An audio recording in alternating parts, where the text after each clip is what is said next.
বাঙালির ভ্যালেন্টাইন্স ডেতে বিয়ের পিঁড়িতে বসলেন অভিনেত্রী মধুমিতা সরকার। ছোটবেলার বন্ধু দেবমাল্য চক্রবর্তীর সঙ্গে তার হাত এক হলো টলিউডের জনপ্রিয় অভিনেত্রীর। দিনটার আশায় বহুদিন ধরেই নানা পরিকল্পনা করেছিলেন নবদম্পতি। অপেক্ষায় ছিলেন তাদের দর্শক অনুরাগীরাও। এবার সেই অপেক্ষার অবসান হলো। চার হাত এক হলো দেবমাল্য ও মধুমিতার। এক কথায় যাকে বলে স্বপ্নের বিয়ে। ঠিক যেমন ভাবে ভেবেছিলেন সেইভাবেই বিয়ে সারলেন অভিনেত্রী। একেবারে বাঙালিয়ানার ছোঁয়া আর তার বিয়ের অনুষ্ঠানে। মধুমিতার বিয়ের অতিথি হিসেবে আমন্ত্রিত ছিলেন পরিচালক শিলাদিত্য, মৌলিক সহ আরও অনেকে। কনের সাজে অপরূপা মধুমিতার সঙ্গে ছবি তোলায় নিজের সোশ্যাল মিডিয়া হ্যান্ডেলে ভাগও করে নিয়েছেন পরিচালক। সাবেকি সাজ থেকে বাঙালি মেনু সবকিছু নিজের বিয়ের আয়োজন করেছিলেন অভিনেত্রী নিজে।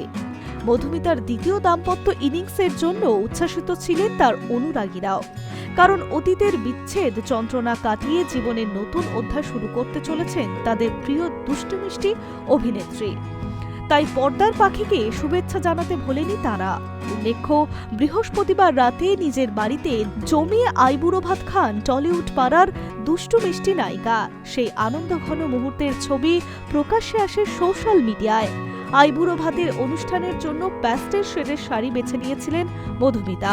পরনে গোলাপি রঙের শাড়ি, সঙ্গে মানানসই সোনার গয়না, ছিমছাম মেকআপ, পেল্লাই সাইজের মাছের মুড়ো ধরে ক্যামেরায় পোজ দিচ্ছেন অভিনেত্রী। গাঁদা ফুল সাজানো অনুষ্ঠানের আসর নজর কাড়ল।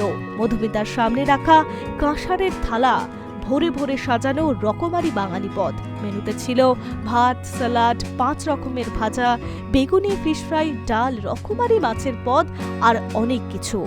High news network.